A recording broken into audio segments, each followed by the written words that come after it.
Aloha and welcome back to another episode of the Ohana Packers Edition podcast, the podcast where two dudes from, well, this time not quite halfway around the world as I'm on Christmas vacation in California, so we're only a couple time zones apart, but I'm Mike and that's Iowa Joe. Joe, recapping finally another Packers win as Green Bay beats the lowly Carolina Panthers in the most apropos way for this team to do it as far as this roster staff is constructed, but it's good for the Packers to get a win. Joe, how's your Christmas Eve going so far?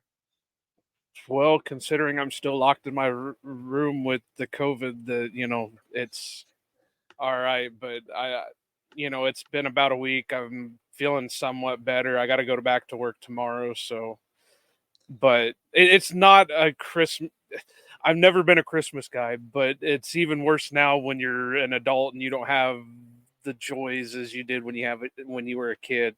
So I know you guys are probably prepping all kinds of things for the little ones and all that stuff. So, but it is what it is. The win was disgusting. I mean, this says it all. I was reading from one on Twitter where one of the guys that was on the sidelines tweeted out where some Packer fan threw a plate of nachos into Joe Barry's face as they were leaving the field. And this has been like the second time in 3 weeks that somebody's hit Joe Barry with something. And that just sets the mood as it is. You know, these guys were 2-12 going into today's game. And for obvious reasons, we didn't get to do our preview, so we got to kind of catch up a little bit here. But, Bryce Young hadn't thrown a touchdown pass in almost a month. And today he throws for, 2 touchdowns and probably almost 300 yards. No, he was at three. We'll get into it, but he had never thrown for 250 as an NFL quarterback, and he throws for 312 today. So, yeah. But let's start with the good. Let's start with the good side. Since it is the holiday season, and the good news for Packers fans is Jordan Love continues to look like the guy as the quarterback of this offense. And for the first time in a while, the Packers got a balanced attack on offense. 369 nice yards of offense today, but pretty decent balance. Account net yardage accounting for sacks, 207 in the air, 162 on the ground today. But overall, Jordan Love, I would say a good B plus game today. Saw the highlight throws. His 2 touchdown passes were really nice throws, especially the first one to Wicks where he, no one likes to, I know it's beating a dead horse and all that kind of stuff, but it did look a lot like what Aaron would do in terms of maneuvering the pocket, finding way up through the B gap, and then, kind of running parallel to the line of scrimmage to his right and finding Wicks in the front of the end zone. But, that was the a big throw and the play. catch both are reminiscent of the one in the Super Bowl against the Steelers where Rodgers hit Jennings in the end zone, and almost the same exact type of thing. We're even down to the nitty gritty where Wicks takes a hit as soon as he catches it. So, yeah, he had some pretty ones today. Yeah, so wasn't his best percentage. I think there was a point where he was above 60%, with like 20 passes, but ends up 17 for 28, but still a healthy yards per attempt average was almost at 8 yards per attempt. So that's what you'd like to see. And clean game, 2 touchdowns, no interceptions, no fumbles.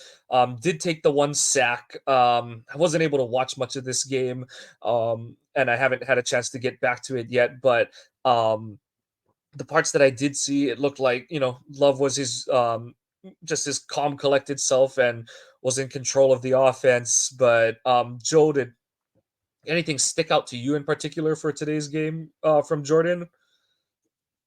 It seemed like he had some pretty clean pockets. I mean, they did get a little bit of pressure on him. There was one bad sack that he took that I don't know if it was his fault. I don't know if it was Myers' fault. I don't know if what happened, but they had a free runner. The linebacker had a free run in to get the sack, and he took quite a hit on it.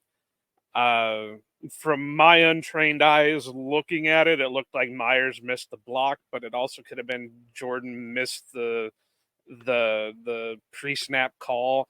I don't to the adjustments. I don't know, but Yeah. other than that, there were some bad drops. Obviously, Jordan was playing without quite a contingent of receivers. Didn't have Jaden, didn't have Christian. Obviously, doesn't have Musgrave. Wicks left Wicks, the game at one point yeah. too. Yep. And then it looked late at the game. It looked like even Kraft may have got some kind of ding.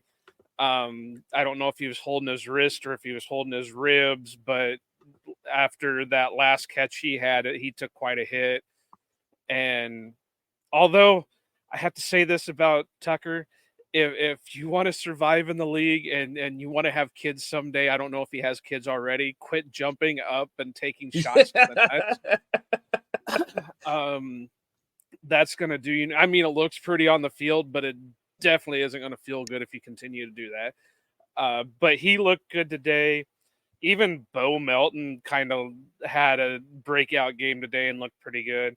Overall, the offense was decent. So I loved seeing them continuously feed Aaron Jones.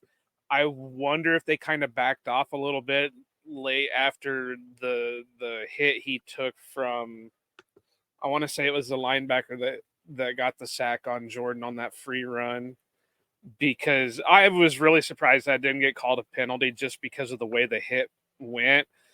You know, Jones was breaking it off the end and wasn't really tucked, and the guy just threw his shoulder and that right into Jones's head. And, we've seen that be called a penalty before. In one way, I'm glad they didn't, but in the other way, it's like, well, you've been calling that already. Why aren't you calling it now?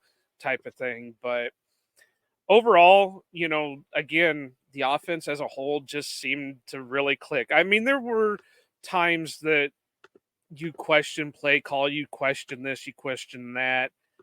I really didn't pay much attention to the rotation, so I don't know if I did see Sean Ryan played a good chunk of snaps, so I don't know if they left him in or if they played a rotation still. So yeah, the offense definitely is not a spot that you can complain about today. Yeah, I mean, anytime you're putting up 30 plus, and I know that the Panthers aren't a great team, but they have had Evero has turned around their defense, and they've been a strong unit on that side of the ball, an ascending unit on defense the second half of the season. So it was good to see the Packers put together. I think the broadcast kept, at least for the parts of the first half I could watch, the broadcast kept circling back to that whole point that the Panthers haven't allowed a 300-yard passer either all season or for a while this season and stuff. So, like I said, that was why it was even more important for this offense to be balanced today. And kind of like you said, it was good to see them get to that point, because obviously you don't want Jordan taking too many of those kind of blow up hits like that, and those things are going to happen when you're a first time starter. He's we've heard all season that he's got a command of the offense and that he knows how to make the reads, how to make the line calls and stuff. But you're gonna make mistakes. We see veteran quarterbacks make those kind of mistakes. So having him, excuse me, having him go through that and be able to lean on a strong running day by this defense or by this offense is just so important against a team like the Panthers, who can bring pressure. And it's good to see that excuse me, Brian Burns didn't have too much of a. Did he play today? Actually, oh yeah, no, he did play. So no quarterback hits for Brian Burns today, and actually And just very little production period. yeah, just two recorded quarterback hits for the Panthers as a whole. I know that one of them got taken away. Yetur Gross Matos had a roughing the passer penalty. It was one of those where it's kind of a bang bang play, but it kind of did look like he got Love up under the chin area and stuff. And that refs are gonna just play it err on the side of caution on those kind of It was calls and another stuff. game today where it seemed like there were some questionable calls on both sides, because even early on, I know Lucas we Van texted Ness, about, yeah. yeah, yeah, you know, you would have thought he killed the punter, but he barely got a hold of his ankle or his leg, his plant leg, and they called it roughing instead of. What are the two calls? It can either be roughing the kicker or Running into the kicker. running into the kicker. So instead of calling it running, they called it roughing. And so it was the major penalty on that. And it's like what I saw of it, and I'm kind of like Mike. I had a hard time with watching the game just because it wasn't on in my area. So like I told Mike, I had to do some voodoo type stuff just to be able to watch the game. And so I missed a lot of the first part. But that moment that I did catch, it didn't look like he even hit him. It just looked like maybe, he might have smacked the plant foot or something. And but if somebody else watched it and can say what, or Mike will go back later and watch the game or whatever. But it really didn't look like much. And then what was the other one? There was I think there was a roughing against the Packers that may have been kind of a questionable one also, where he didn't really take a hit, he just got more shoved, and they called it a roughing, which kind of helped them out a lot because they were driving, and it put them in better field position to go for the score. So again, it was one of those games that it went against both sides, so you can't complain about it too much, because at least they were being fair on bad calls for both sides, I guess, if you want to call it that. Yeah, and from what I'm getting, I from what I'm gathering on Twitter, the Packers didn't even have the worst of the referee roulette today. Anyone who watched parts of that Dallas Dolphins game saw what was, I think, on back-to-back drives, two of the worst roughing the passer penalty calls of the season. And I mean, that's saying it. That's saying a lot because it's been a weird season for personal foul penalties as a whole. But I mean, like kind of like you said, Joe, that's part of the game at this point. So it was good to see the Packers overcome that. But um, we kind of alluded to it. Really nice game from Aaron Jones coming back.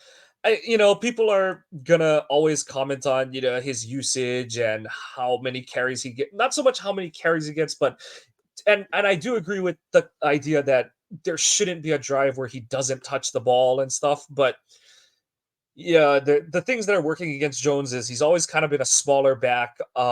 He's had some injury questions dating back to his days in college, and in the pros, that hasn't turned out to be any different. So, and then especially when you consider this season, it's coming off a hamstring pull and MCL tear, and so you can only put so many carries on a guy like that, and he is getting older, so. 21 carries, even if he had been fully healthy for the season, I honestly do think that's about as many rushing carries you want on Jones at any point, at any game, at any given time of a season. But it was really good to see him.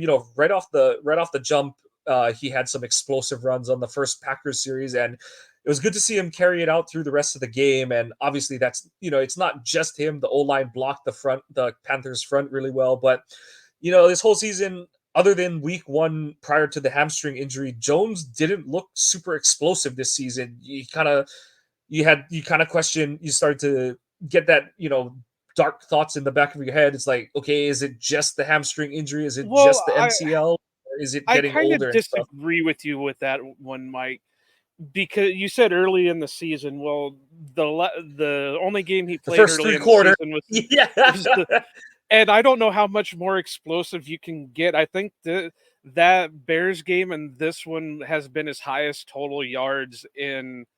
I was trying to look it Yeah. up here real quick. And yeah, and Um, what I'm getting at is like, in between these two, you didn't have this data point before today's game. So it does, he's approaching 30, which is the age that most running backs, the wheels, figuratively and literally do tend to fall off. But that's why I thought it was good to see Jones have this kind of a game again. And I know the Panthers aren't the best run defense, but any NFL defense that you can average 6 yards a pop on, I think it's just a good day. So it was. But you know the I'm sure one for thing that Jones, they it was a did well, yeah. the one thing they adjust. They just didn't let it happen, and say, "Oh well, we're going to let them have this." They adjusted, and that's why it looked like Jones wasn't getting as free as he was earlier in the game. They adjusted to him, and they knew how banged up the Packers were in the receiving end, that they adjusted to him. And he averaged 6 yards a carry for 127 yards today. I mean, that's amazing. And even, I want to say it was Robert Smith, and I can't think of the other guy that was doing the commentating today, said that if or he's already at, um what is it? There's only 3 people in the league or in all of NFL history that have averaged like 5 yards a carry. Aaron Jones, Jim Brown, and I'm blanking on Peterson. It the was Adrian yeah, Peterson. Adrian Peterson. And well, how much better how much better company can you have? One of the best running backs ever in Jim Brown, another top tier running back. I don't give him best because of the whole child abuse thing for him, but still one of the top running backs. And then Aaron Jones. That just shows how good of a player he could be and they said even if he stayed healthy, the sky's the limit for him, which is agreed. When he came out, when the Packers drafted him, I really likened him to a Darren Sproles, where they were going to be a playmaker, but they were going to have to be a gadget type playmaker just to keep him healthy. And you could see that in both their games, where Sproles wasn't really the up the gut type runner. He was more the boundary type guy, or the gadget type guy, or the guy that you threw on special teams to make a play to have a good career. But I think he's still got. I mean, obviously, we got to see what happens when the season ends. But I think he's still got a good couple years left in him.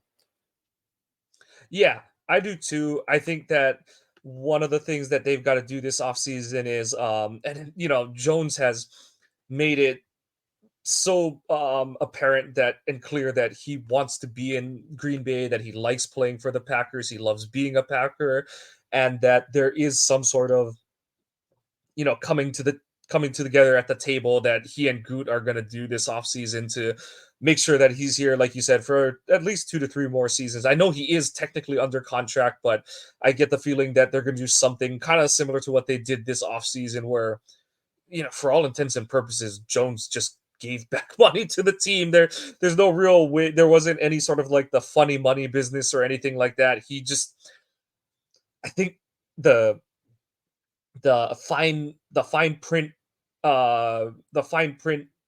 mechanism of what he did was he basically gave up some bonus money or something like that. So um I don't I do think he deserves to get paid what he's worth, and that's where I think that they kind of do one of those sign him to a new extension kind of things and stuff. But I think that what they should be looking at doing for the running back room is making sure Jones is here for at least a couple more seasons. But then that's the whole thing, is like you don't have to look for a Derrick Henry type or a this or that. Just find more Aaron Joneses. I think that's what has been the folly of the You know Packers what we way. need?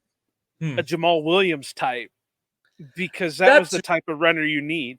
One that can do what you want AJ Dillon to do, but also can do what Aaron Jones can yeah, do.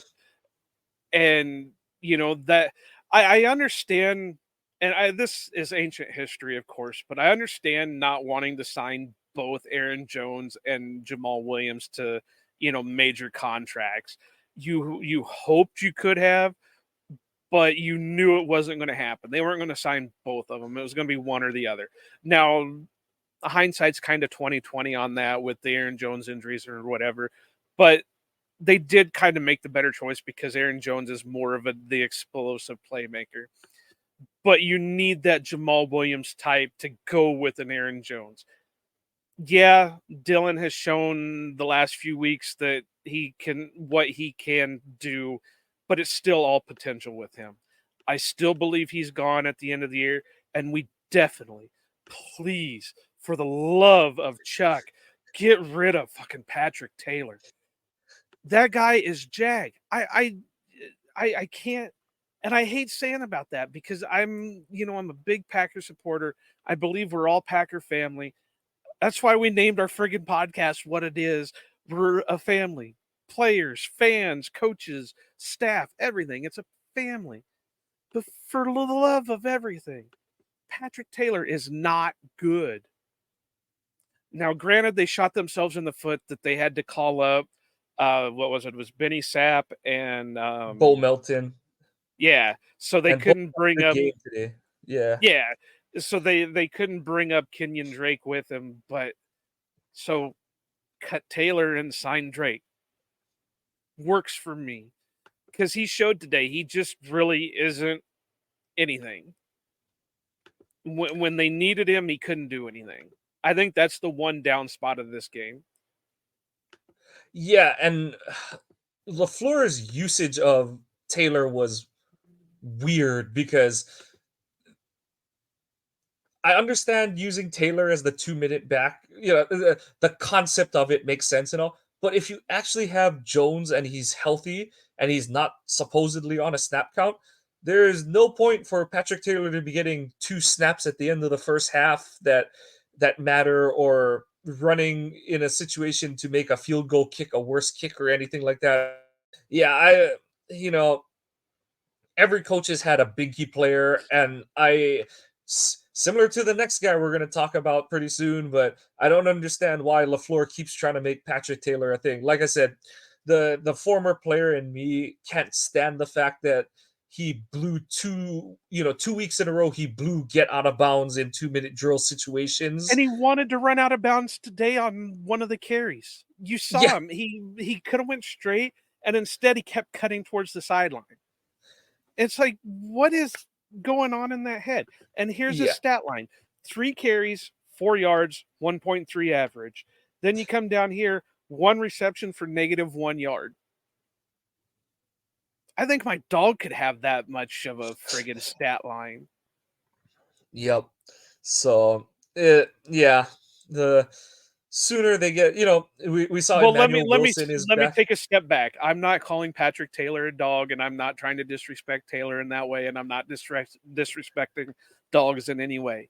So before anybody comes at me on that, that's not what I'm saying. I'm We're just just calling saying it like we see it. Yeah, like right, and there's he's a jag. yeah, there's we talk about it all the time where they churn they churn the bottom of the roster and all that kind of stuff, but um just you got to just get someone better. And Emmanuel Wilson has been Yeah, not he started elevated, but he's been practicing. designated to return. Maybe he's back, and I wouldn't be keeping Taylor over him at this point because the little bit we've seen of Wilson, just don't let him throw the ball. But the little bit we've seen of Wilson, I'll take what he offers over Taylor at this point. So, It can't be any but worse. That's all I can't got to be say. any worse. He can't be any worse. Yeah. But a more good I news on still offense, like we kind of highlighted earlier, the O line played well, and the receiving group played well. It was another day where they spread the ball around, not as evenly as they had in certain other weeks, but part of that is due to the fact that Wicks left early. You don't have Watson, you don't have Reed, but you had 3 guys with 4 catches. Between Dobbs, Kraft, and Melton. Wicks probably would have had more if he hadn't hurt his Wicks chest. definitely would have had more. Yeah. Uh-oh, Mike froze.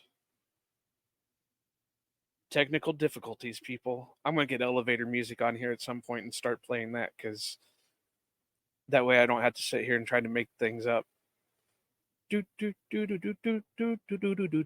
no receptions. All But right, Mike. yep, Mike, you got to step back. You froze, fudge.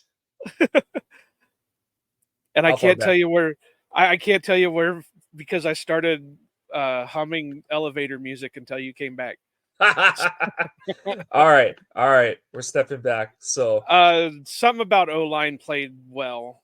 okay, Yeah, so O-line, like we said, the O-line had a solid day. You don't I know that Dylan and Taylor didn't necessarily have good games running the ball, but when your most important running back goes for over 120 and goes at 6 yards a pop, that's a good day in the office for the O line.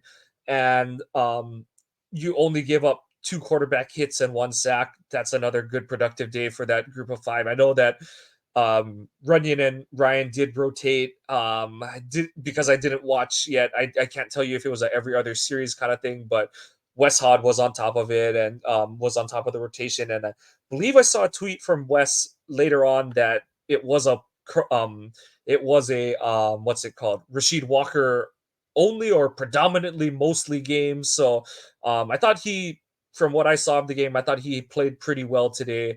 And I do think that he is an ascending player. I'm not sure if he's set to be the left tackle next year or if they're gonna play some musical chairs or whatnot, but he does look like he is a starter, and it's just a matter of how much, or do they try to look for a better player in the draft. But Walker is at least a good contingency plan for the team moving forward there. So you've kind of you've shuffled that out of the deck this season.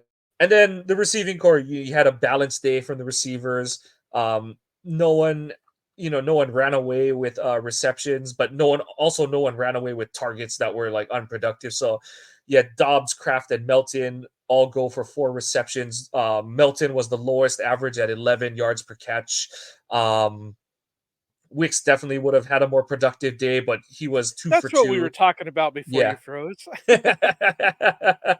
um, and it's just good to see these young guys continue to make plays. Funny note on Dobbs's day.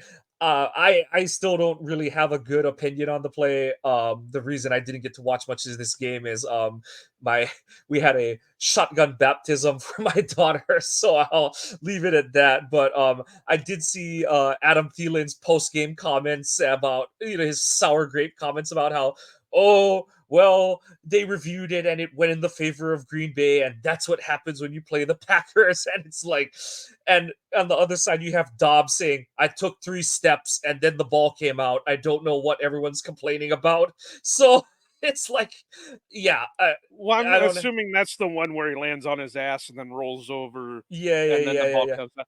Well, I know this is bias because of being a Packer fan and a Packer content creator and all that. But even the commentators were saying the same thing. He caught the ball, he secured the catch, he landed on his ass, then he rolled out of bounds, and then the ball came out. That's a completion. Yep. Because as soon as his ass hits the ground and somebody touches him, he's down. Even if they didn't touch him, the next thing that happens is he hits out of bounds. Yep. So that's a down. And that's the problem that the NFL has created with the whole surviving the ground rule, is like, where does surviving the ground end? And they have in the past ruled like, oh no, that guy is clearly down.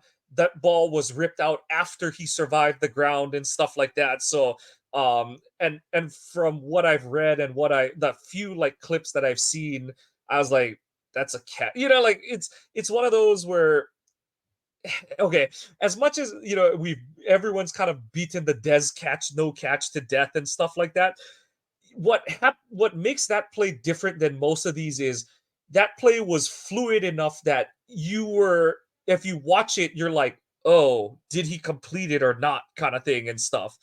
And whereas this Dobbs one and a bunch of these other ones where it's like you let them Zapruder film it apart for like minutes on end and stuff, and it's like, okay, wait, he caught it, did something, fell over, scratched his ass, and then fumbled the ball.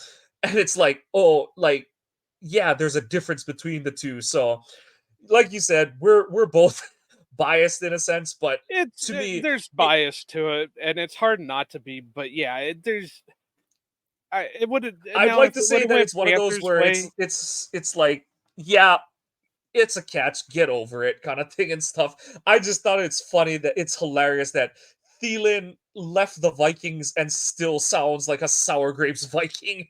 And he's like so far past his prime, and he's out there throwing out these stupid comments about, oh, that's what happens when you play the Packers. And I know everyone's like, we're the most penalized team. Like, just chill, bro. But Yeah, no yeah, kidding. But I let's. think we probably should move on to our But least. it's the I know we've Christmas been spirit, avoiding. and I don't like talking about so negative. But no, we're gonna do it here. Almost ruining Christmas Eve for the Packers and their fans, Joe Barry. As Yeah, we noted yeah, earlier, Bryce Young. This is not the Bryce Young winning the Heisman and potentially winning it back to back with Bama the last 2 years. No, this is Bryce Young in the NFL on one of the worst teams in the league with a bad offensive line, minimal proven weapons. um, like I said, dude hadn't thrown for like forget like he hadn't done it in a while. He hadn't thrown for 250 yards in his career, and all he does is have his best day as a pro by yeah, far yeah. against the 312 for Packers. 2 touchdowns. Yeah, Yeah. and you know Well, I and on top of that, look at what his receivers did. DJ Chark went for 98 yards and 2 touchdowns. Adam Thielen went for 94 yards.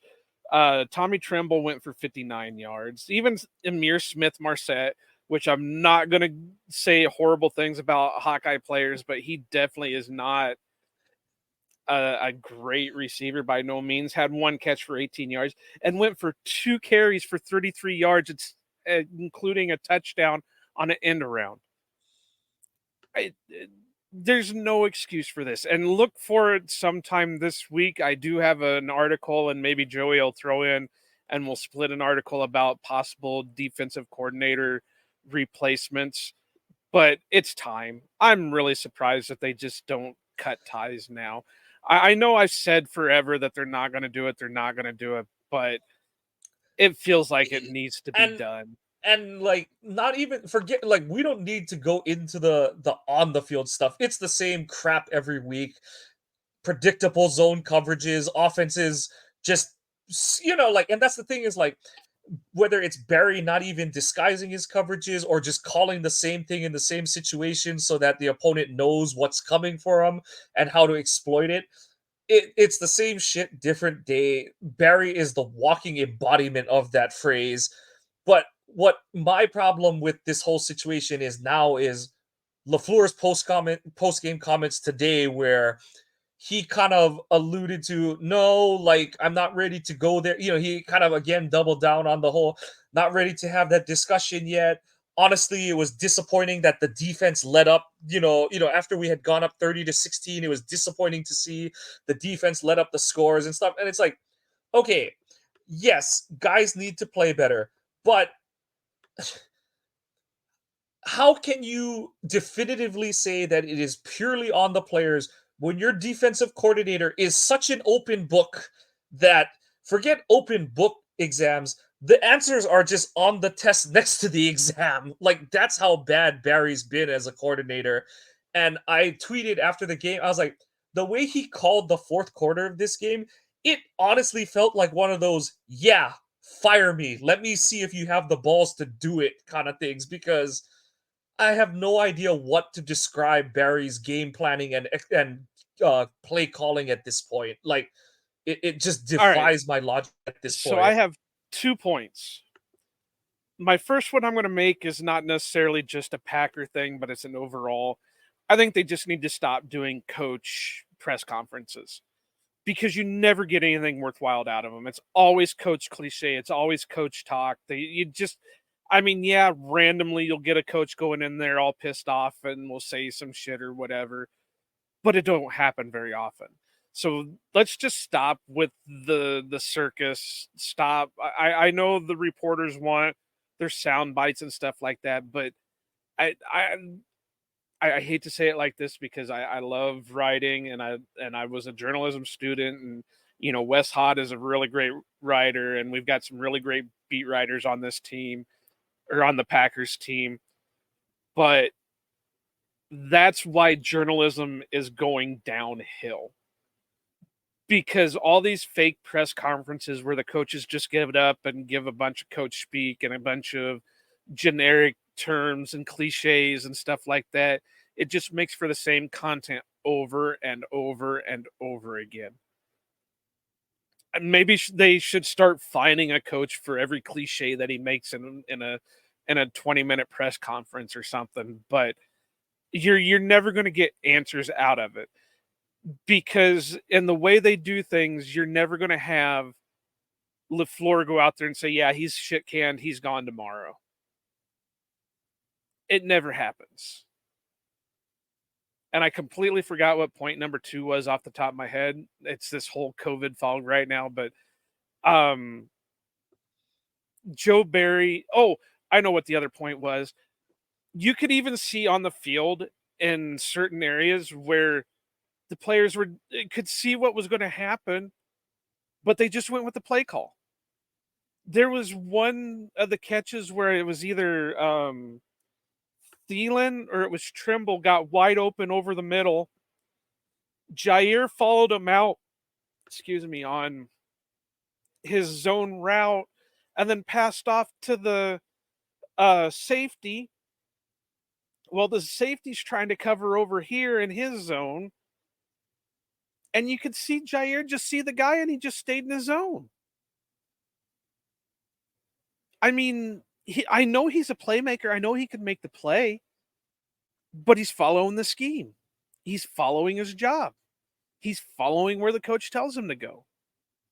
And you saw that too often today where they were just, you could see that their eyes were following where the play was going to, but they weren't moving over to make the play because that's not because part we're of the... getting called out for not following the call afterward. Like, Yeah. and that's the part that I was kind of alluding to, where I'm like, LaFleur is letting this become a problem that I don't know if he's going to be able to fix. Like, I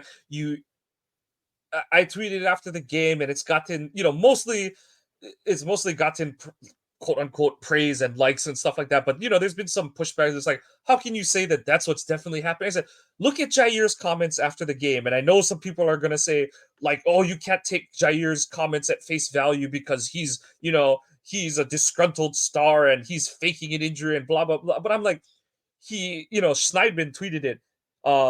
Schneidman's tweet is like, is it worrisome that you gave up 30 points to a 2-win team?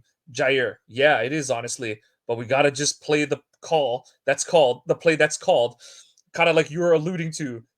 Everyone's like, oh, we've seen this formation on film. They probably know that the coverage they're in sucks against it, but and I don't know who was on whose side in the whole Jerry Gray versus Joe Barry thing last year. I don't know if there's more of the same that's kind of, if it's just on the players this season. And you remember there were some odd points in the season too, where, like, I think it was after the London game where both Amos and Savage kind of bristled at because someone questioned them, like, oh, it feels like the coverage from the safeties hasn't been that good this season so far, and blah blah. And I think it was actually Amos, which was even more surprising, but Amos kind of pushed back like hard and was like, hey, like, that's not my fault. We're doing what we're quote unquote supposed to do.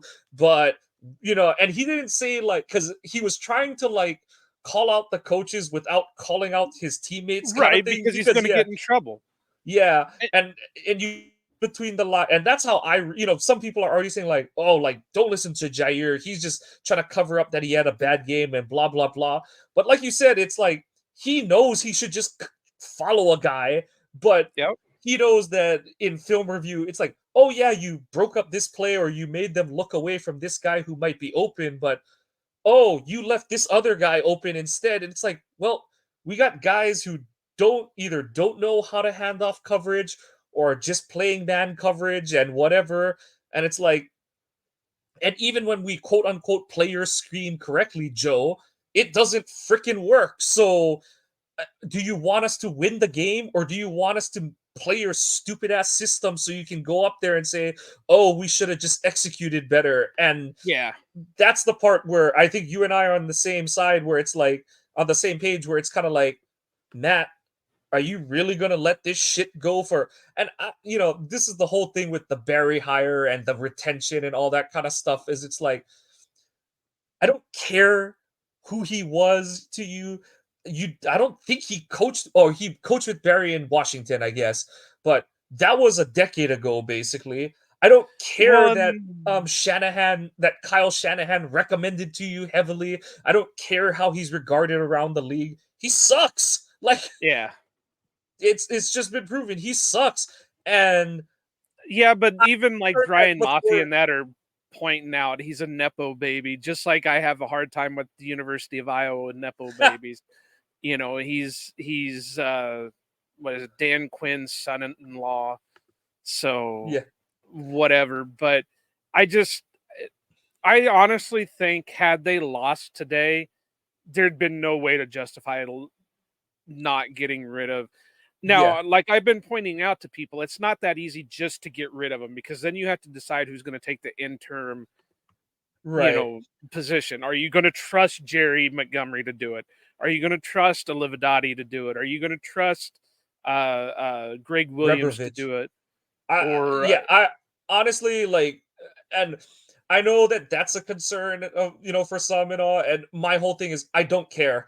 Uh, I really don't care because my overarching point is that the comments that Lafleur made after the game, the comments some of the guys like Jair are making after this game, Lafleur, if you don't support your players, you're doing harm to your image within that locker room because you're always going to be the guy on some level that we know this guy's an idiot that's coaching us, but our head coach is either blinded or also an idiot and can't see it kind of thing and all. well, I So have to and give Lafleur a little bit of credit because I guess they had like a open floor meeting on Monday where it allowed the players to air their grievances to the coaches and talk things through. That's great, but obviously it didn't work too well with Joe Barry because we're still talking about how he called a shit ass game. But yeah, I mean, we'll get into most likely in the off season. We'll get into replacements, and like I said, I got an article coming out here pretty soon that talks, the five guys that I could see being replacements for Joe Barry. But I I know we didn't want to talk about this today, but that's just it's honestly the big overarching thing from this game because I mean, like I said, you could talk about so many things. The love playing another good game, the Packers making good on, this was a very similar situation to how week 2 played out where they go up double digit points, they go up 2 scores to open the fourth quarter and then they give it away. The offense goes cold, the defense gets stuck on the field for too long, your young offense goes cold, whether it's being over conservative or missing, opportunities because you've been off the field for 20 plus minutes of real time at for as long as the Panthers are on the field. But, this time the Packers were able to bounce back and win the game, but unfortunately, that is all getting overshadowed because we are again stuck on the Joe Barry of it all. But we won't. The and people are saying like how much of it is on the players. I don't know. That's the thing is, and but the problem there is I don't think all these guys are duds walking around on that field. well, and that's the thing. Today they had two starters missing from our defense, Devondre and Darnell Savage. Otherwise, Jair was playing, Savage was playing. Well, I guess three starters because you're missing Razul too, but that's a done thing. There's no thing there. But you Yeah, had Jair playing, you had Stokes playing, Quay was playing, Kenny, Devontae, Carl Brooks, Rashawn Gary. You had all those guys playing, and they still gave up 30 points to a 2-12 team. So you can't literally, blame it all on yeah, players. yeah. And the way I look at it is you see guys on this defense who either have and still are really good players in Kenny, like Kenny. I do think Ja is still one of those when he is healthy. and is used in a way that maximizes the kind of player he is. I think Rashawn is that guy when, he's, and the play around him is better. And I think they have good core guys in like Preston. TJ Slayton has taken a step forward this season. I think Quay is getting there. He's had an up and down season, but a lot of that I think is attributed to the injuries he's dealt with. We almost had last year Quay happen today. I read about that, but I Yeah, reserved judgment until I saw it. he hit a guy. I mean, it was splitting hairs. They could have called it. They could have not called it. They obviously didn't call it, but I mean, it was close. But I have to give them credit. The players have fight. I laughed my ass off because I saw when they had that fight towards the end of the game.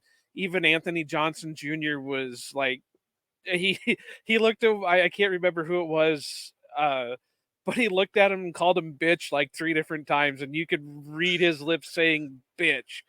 And and he looked good today for the most part. I mean, yeah, he was out of it for a little bit, but again, that I got to put that on play call more than anything.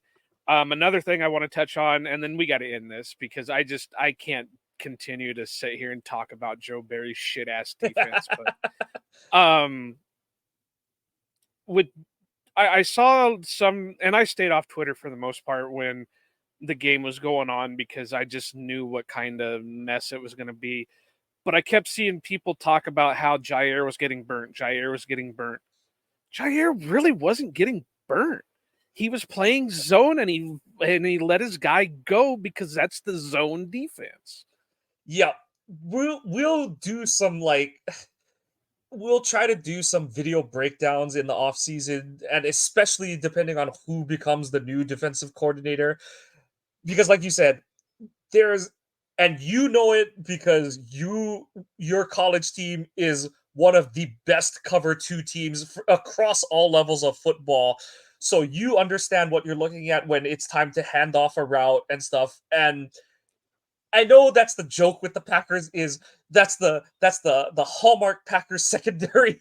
The silhouette of a Packers secondary player is they're running with their hands up like that, going, "What are you doing?" But there's a lot of disconnect between where the corners and the safeties are supposed to hand off routes, and you see it all the time. And it'd be one thing if it was one guy doing it every time, if it was one, but we went from Jerry Gray to Greg Williams. We've shuffled through so many corners and safeties in the secondary this season. There's one constant, and his initials are JB. And like you said, we're gonna put a pin in it because we'll dance on these ashes at some point. But the literal only thing I want to see accomplished by this defense in the next 2 games is I want Rashawn to get one more sack so he can get the stupid double-digit sack monkey off his back. So that's literally the only thing I care about on defense the rest of this season. Well, and Because even Preston looked good today. I have to, even yeah, though the stats won't reflect it, Van Ness looked good today, getting yeah, pressure and playing the run.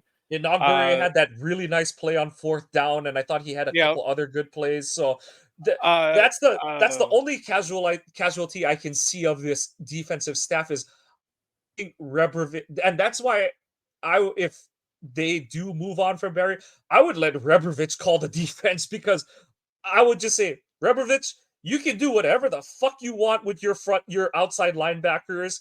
Let's see what you can cook up because his position group is the group that I think has over the last couple of seasons seen the best improvement on a game to game basis. So, well, and you know yeah, what the sad thing is? As much as it seems like they're not, the secondary has been one of the best groups of the season of this defense for the season. I do. You're right, and I do think Williams's influence has made a big difference.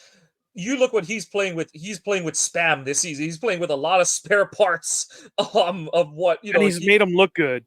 Yeah, and not just but within Barry's stupid ass schemes. So between the two of them, like I said, I wouldn't care. And people are like, who do you give it to? I don't care. It's the same thing as the like. You can't move on from Mike McCarthy because who are you going to get that's better? You can't be afraid of that at this point and stuff. Like at this, and like I said, you just gotta move on because all you're doing is creating bad blood in that locker room at this point. But from the part of the part of this roster that made this game way dumber than it needed to be, back to a bright spot, the special teams. And I thought the special teams had a solid day. Yes, I know they had some penalties, but like we said, the roughing the kicker, it probably was more at most running into the kicker. But I kind of saw some clips of it while you were going on your rant about Barry. It looked like a soccer ole kind of thing more than anything else. That's what I But mean. It looked like Lucas was just trying to shine his shoes more than it was anything yeah. else. So I yeah, I don't have a, that's not one of those like, oh my god, what a stupid penalty kind of thing. Like Not like the Mike fact that it was Stripes a few years back that almost got killed on a hit and didn't even yeah, get the call. yeah. No, nothing close to that. So I thought it was a good day overall from the special teams. Keyshawn had that one really good return and probably had another one set up, but the turf monster got him in the first half. And then he had the big return. I think it was on the drive where they got to their last touchdown. That was a big play to get the big return after Yeah, he really looked like he could have broke one today, whether he was missing lanes or some blocking didn't happen, or yeah. like you said, he got tripped up on the turf, but he looked like he could have gone at any moment. Yep. And then the other side of it is so Anders, yeah, he missed an extra point. I haven't had a chance to review it yet, It but was a high um snap. oh It okay. was a So the snap was like clear up here, oh and okay. Nealon had to get it down to, And and let's it give credit throws to everything Whelan off. because Whelan, like, and we've talked about it. Orzik is supposed to be this like veteran, reliable long snapper, and he's put Whelan through the works, and Whelan has done his damnedest to make everything happen this season. So He got the hold down pretty good. I just like anybody else who has common sense knows once you mess up one part of yeah, the the the rhythm, it operation, kind yeah, yeah, it throws everything off. because yeah, there for those of you that don't know, everything is supposed to work in harmony there. As the snap is coming back, the kicker is starting to make his approach to the ball, even though it's not there yet and stuff. So once you see that's like as the kicker, you're looking at it and you're seeing your holder have to reach behind his head or something, and you're like, do I slow down, do I keep going, because Yeah. you can't get there too early and the ball ain't ready for you kind of thing. So you've seen some, I think Crosby had one time where he literally stopped and then ran through and kicked the ball, and luckily it wasn't a long field goal or anything. But Yeah. the so Anders missed the PAT. Okay, he then goes on to make, what is it? I think that was after they went up. That was to go up what should have been 14-3. Yeah. So he still had two more touchdowns and the game-winning two field goals. So he hit the long field goal at the end of the first half, and then had The two more game winner. PATs to kick, and then the game winner. Yeah. And those are the kicks that matter. Yes, I know that the PAT on the second touchdown matters, but for all the things that all Packers fans were worried about for Anders going into this season, him bouncing back, and I know it helps that it quote unquote wasn't his mistake that led to the missed PAT necessarily, but you know, it People are goes going to be on him because he's the one that missed it. They don't pay right, attention to the rest of it. And I'm not calling people stupid or anything, but a lot of people don't understand what you were just explaining. There's a whole mechanism there that has to go through for it to be successful. It's not like you can just go out there and kick the ball. right. You've got to As much have a as perfect much as snap. You have to. yeah, Well, I was just going to say you got to have a perfect snap, perfect hold, perfect kick. yeah. As much as everyone does, even Wes and Matt Schneidman did it for fun, for jokes, for shits and giggles. They did the like Schneidman can kick a 38-yard field goal kind of thing. It's like, okay, but and all the people that are like on YouTube, like, look it, sign me up NFL and stuff. It's like there's no rush. You're taking 42 steps to get to the ball, and the ball is there for it's on a tee kind of thing. It's not in There's no motion. weather to contend with. Yeah, There's no exactly. crowd But noise. getting back to Anders, those misses that happen within a game, those are the things we were worried about where Is he gonna over, is he gonna get paralysis by analysis? Is he gonna oversweat the next one? No, he goes out and he makes the next four kicks that his team needs him to make on the day. Or sorry, yeah, two touchdowns and yeah, four kicks. So yeah, I mean, great game from him today. And like you and I were kind of talking about when we had Robin on last Sunday, I'm really happy with what we've seen from Anders. I think it's worked out way better than any one of us had, could have hoped for, given the scouting profile he had coming into the season, out of the draft and into the preseason. All of the negative stuff we heard during the preseason, I think Bisaccia has done yeoman's work to get him to be a, above average to solid NFL kicker as a rookie.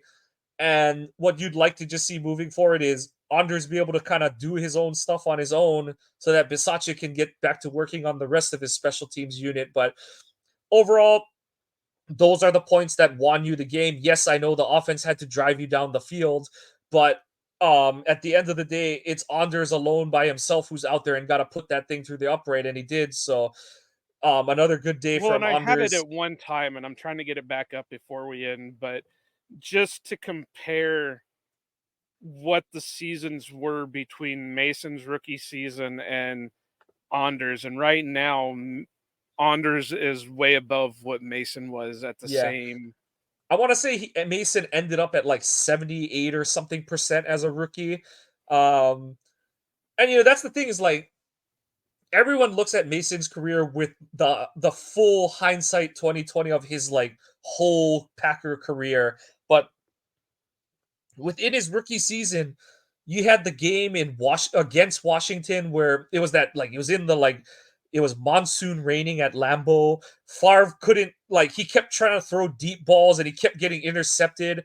I think Mason missed like two or three field goals that day and stuff.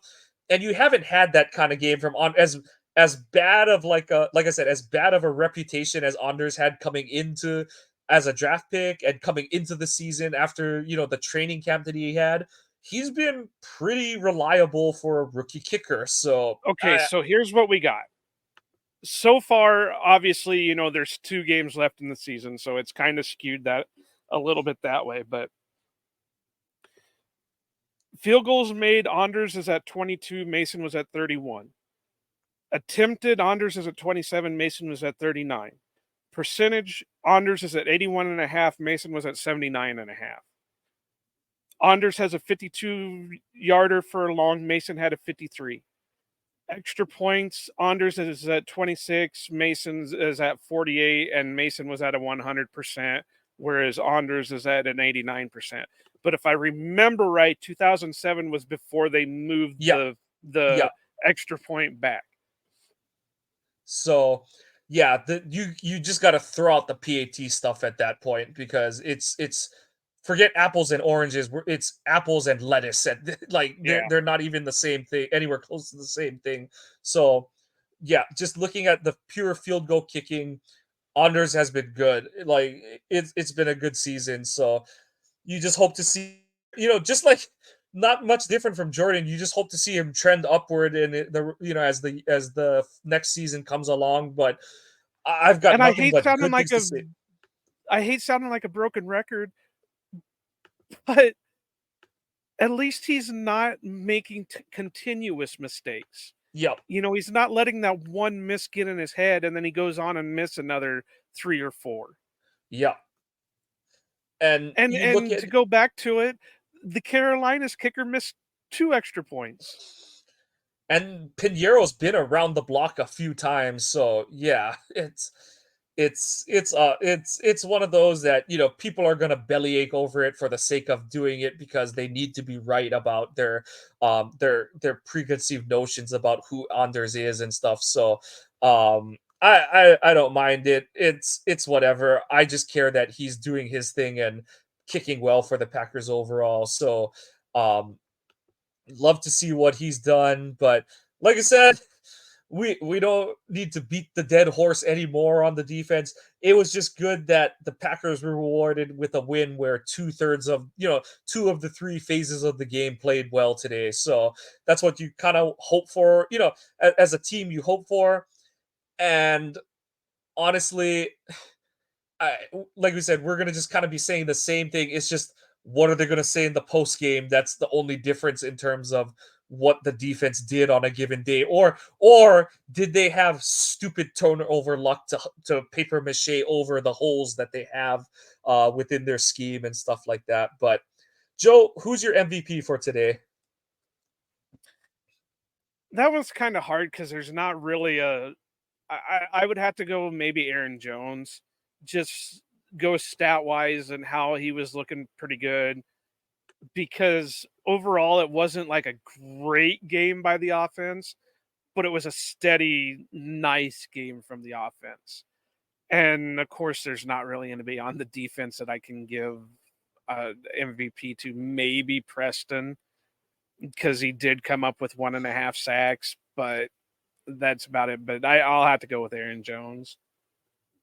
And in that case, I will go with Jordan. You know, not the like you said, it's a little tough because it's not the greatest game, but um put together solid overall day, clean football game, no turnovers, and throw his team down to for what ended up being a game-winning drive. So you can't ask for much more than that. And like I said, Jordan got to make up for not being able to answer the bell in the week 2 game. He had a couple bites at the apple in that one and wasn't able to get it done there. So in a relatively similar situation, a road game against a bad team, he was able to answer the bell this time around. So, it's good growth for this team, this offensive unit to see. So I'm not even going to ask who your LVP is. I think we're both going to have the same one. And we talked for a half hour on that. His initials are JB, and we are going to leave it at that. But Joe, um, forget the usual outro. I just want to. I wish you were feeling better and that you were fully healthy. But just want to wish you a Merry Christmas, buddy. Had a lot of fun this season with you so far. I know we have 2 more weeks to go, but just gotta reach out and say Merry Christmas to you, my co-host Joe. Hope that the weather in Iowa is good, not too wild this week. But just want to say Merry Christmas, buddy. Yeah, and I hope you guys have a happy Christmas over there. I know you're rushing around because of what you've been calling your shotgun baptism of your daughter and all that, but hopefully you guys will be able to calm down and have a good day tomorrow. And we kind of want to have a happy Christmas or wish a happy Christmas for everybody out there, and a happy Hanukkah and all that fun stuff out there for the peoples. All 2 or 3 of you, or however many's out there, or whatever.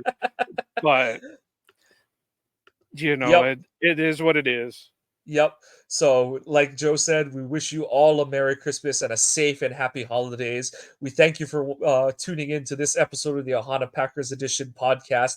Please give us a follow on Twitter. I'm at Kawana Mike. Joe is at Iowa_Joe86. The podcast is at Ohana_Packers.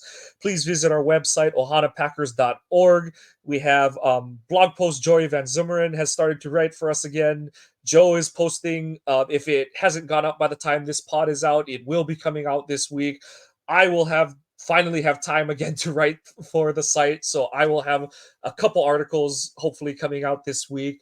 So please follow our blogs there, our blog posts there. You can find streams of every podcast episode on the website. Please follow the podcast on your favorite podcasting apps. Subscribe and like if you're enjoying what you're hearing. Please give positive feedback or negative feedback in the comments. We appreciate either one of those.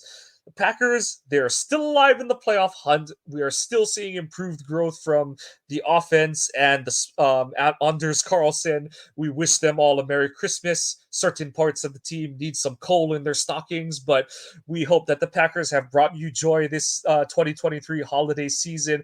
We wish you we like to say a hearty go Pack go and aloha to all of you.